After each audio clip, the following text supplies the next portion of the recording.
Kung sa Metro Manila, bawal ang mga e-bike sa mga pangunahing kalsada, sa UP Los Baños, aarangkada mga ito bilang transportasyon ng mga estudyante at empleyado. Nasa frontline ng balitang yan, si Mondi Lopez.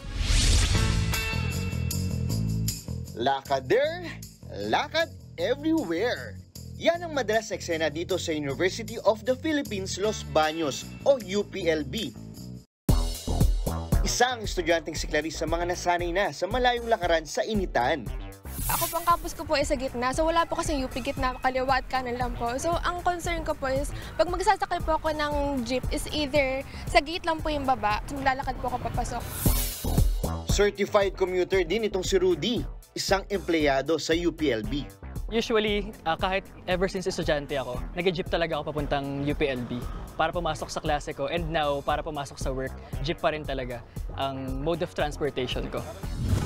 Ang university journey ni Clarice at Rudy, babaguhin ng mga bisikletang dekuryente. So we thought of introducing a new setup. And one is the electric bikes and e-scooters.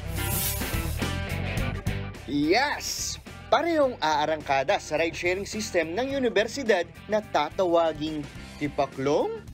Tipaklong is a shared mobility na system. Ang ibig sabihin noon that pwede kang magrenta ng bike or scooter. Kukunin mo lang sa isang station. Kung saan ka pupunta, iiwanan mo lang doon, kukuha na mo ng picture and then tapos ka na mag-rent.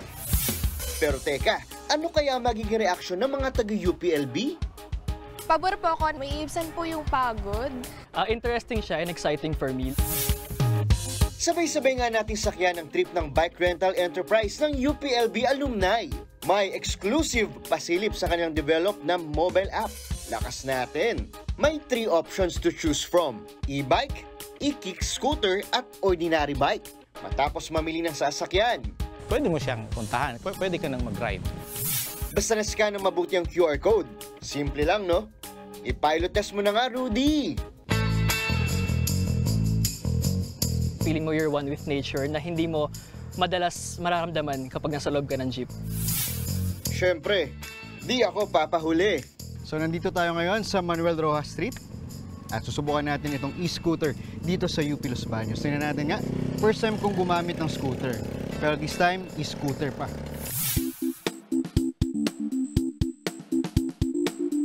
Bukod sa sayang dulot ng e-kick scooter at e-bike, environment-friendly din ang mga ito, ha? Number one, wala tayong usok, diba? Walang ingay sa campus. Walang fossil fuel use.